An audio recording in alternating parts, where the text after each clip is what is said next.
Friends, welcome to Nila's kitchen. நம்ம இன்றைக்கி என்ன எடுத்திருக்கேன்னா தண்டு கீரை கடையல் எப்படி செய்யலான்னு பார்க்கலாம் வாங்க. அதுக்கு நான் ஒரு மண் சட்டியை வச்சுட்டு அதில் தண்ணி வந்து ஒரு டம்ளர் ஊற்றிட்டுருங்க. இப்போ நான் கீரையை வாஷ் பண்ணி இதில் ஆட் பண்ணிக்க போகிறேன். இது வேகணும், அதுக்காக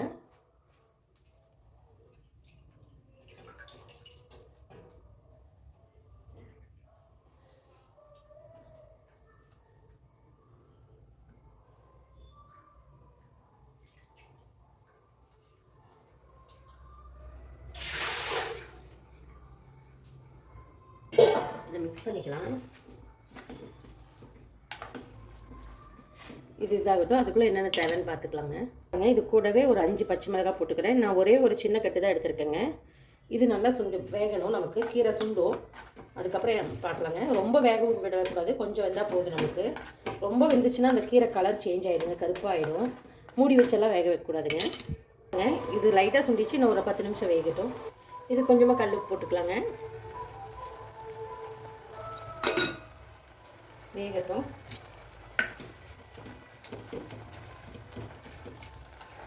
கொஞ்சம் வேகணும்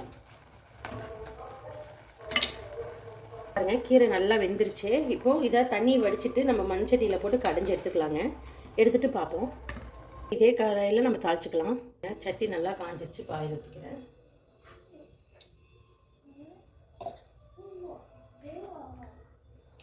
அதில் இன்னும் கொஞ்சம் ஊற்றிக்கலாம். நல்லா காயிட்டும் வாங்க. ஆயில் நல்லா காஞ்சிச்சு. கடுகு போட்டுக்கலாம். கடுகு பொரியிட்டோம் பாருங்க. கடுகு நல்லா வெடிக்க போகுது, வெடிக்குது. இந்த ஸ்டேஜில் சீரகம் ஒரு சிட்டிகை போட்டுக்கிறேன்.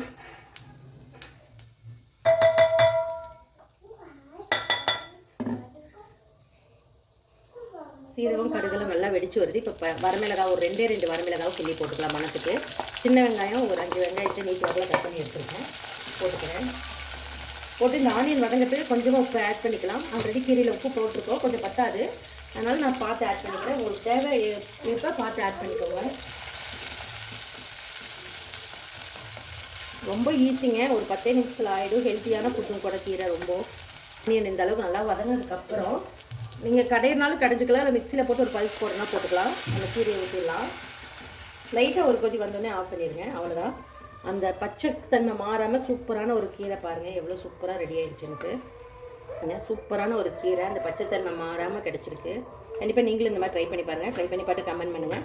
இந்த வீடியோ பிடிச்சிருந்தா லைக் பண்ணுங்கள், ஷேர் பண்ணுங்கள், சப்ஸ்கிரைப் பண்ணுங்கள். Instagram page, Facebook page follow பண்ணிக்கோங்க. இந்த கீரையை வேறு ஒரு பவுலில் மாற்றிக்கலாம். அவ்வளோதான். ஒரு அருமையான கீரை ரெடிங்க. தேங்க்யூ ஸோ மச் ஃபார் வாட்சிங். Bye bye.